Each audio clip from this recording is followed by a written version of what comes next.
আসসালামু আলাইকুম ওরহমতুল্লাহি ওবরাকাতুহু।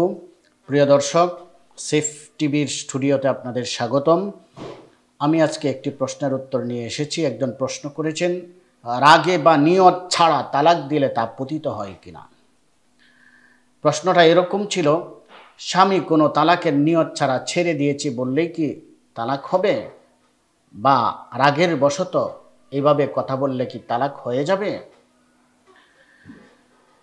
এই প্রশ্নের জবাব দিতে গিয়ে আমি আপনাকে পাল্টা প্রশ্ন করছি, নিয়ত ছাড়া কিংবা রাগের বশে কারো গলা কেটে ফেললে সে খুন হবে কিনা, তার মৃত্যু হবে কিনা।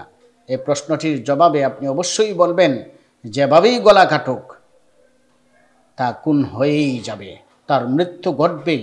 ঠিক তেমনই তালাক শব্দ, এটি খুবই জঘন্য একটি শব্দ, নিকৃষ্ট, হালাল বলা হয়েছে হাদিসে। এই ভয়ানক শব্দটি নিয়ত থাকুক বা না থাকুক, রাগে বলুক আর ভালোবেসে বলুক, তালাক পতিত হয়েই যাবে।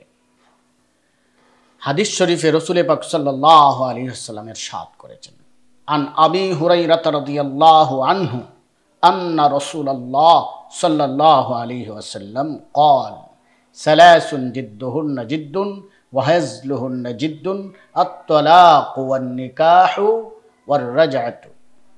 হযরত আবু হুরায়রা রাদিয়াল্লাহু তাআলা আনহু থেকে বর্ণিত, রাসূল সাল্লাল্লাহু আলাইহি ওয়াসাল্লামের ইরশাদ করেছেন, তিনি বলেন, এমন তিনটি বিষয় রয়েছে যেগুলো ইচ্ছাকৃত অনিচ্ছাকৃত ঠাট্টা বিদ্রূপ অথবা রাগের মাথায় বলুক সেগুলো কার্যকর হয়ে যায়।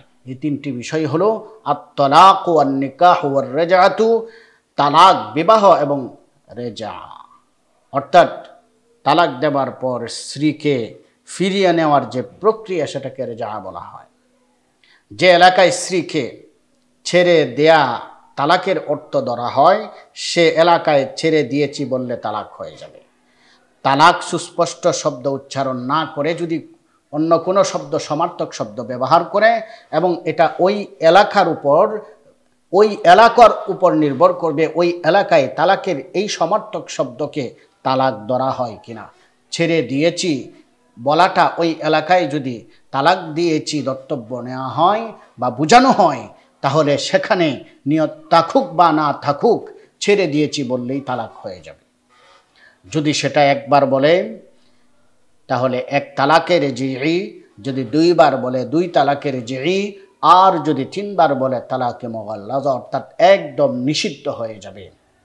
সুতরাং তালাক এমন একটা জঘন্য শব্দ, এমন একটা জঘন্য অবস্থা, এমন একটা জঘন্য কথা, যেটা আমরা হুঁশিয়ার এবং সাবধানতার সাথে উচ্চারণ করব।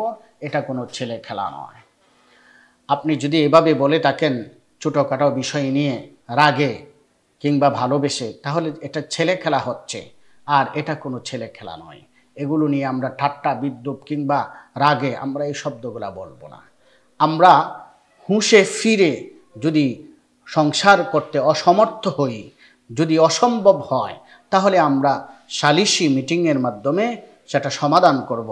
যদি একেবারেই অসম্ভব হয়ে যায় সংসার করা, তাহলেও এক তালাক দেব। এক তালাকে রেজিই, চিন্তা ভাবনার 3 মাস সময় থাকবে, স্বামী স্ত্রীকে ফিরিয়ে নেবে। আর যদি ফিরিয়ে না নেয়, 3 মাস অতিক্রান্ত হয়, তাহলে বিবাহ বিচ্ছেদ হবে।